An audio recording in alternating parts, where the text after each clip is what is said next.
নিচের আকাশ জুড়ে ভেসে উঠল ড্রোনে তৈরি জলজ প্রাণী, গ্রহ ও পৃথিবীর প্রতিকৃতি। এ যেন এক টুকরো সমুদ্রের প্রতিচ্ছবি। জাতিসংঘ মহাসাগর সম্মেলনকে সামনে রেখে শুক্রবার রাতে ফ্রান্সের নিস শহরের উপকূলে আয়োজন করা হয় এ ব্যতিক্রমী ড্রোন শো। ফ্রান্স ও কোস্টারিকা যৌথভাবে এবারের সম্মেলনের আয়োজক দেশ।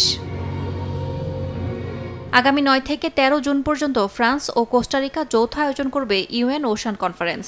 আলোচনার কেন্দ্রবিন্দুতে থাকবে জলবায়ু পরিবর্তন, দূষণ, জীববৈচিত্র্য হুমকি এবং সমুদ্র সম্পদের টেকসই ব্যবহার। 5 দিনের এই সম্মেলনে থাকবে রাজনীতি, বিজ্ঞান ও শিল্প খাতের প্রতিনিধিদের অংশগ্রহণ। এবারের সম্মেলনে সবচেয়ে বেশি গুরুত্ব পাবে জলবায়ু সংকট, সমুদ্রপৃষ্ঠের উচ্চতা বৃদ্ধি আর দ্বীপ রাষ্ট্রগুলোর অস্তিত্ব সংকট। বিশেষজ্ঞদের মতে বিশ্ব রাজনীতির টানাপোড়েনে হারিয়ে যাচ্ছে সমুদ্র সংকট নিয়ে আলোচনার গুরুত্ব। সাম্প্রতিক বছরে সমুদ্র জীববৈচিত্র্য সংরক্ষণ এবং প্লাস্টিক দূষণ রোধে নতুন চুক্তি হয়েছে।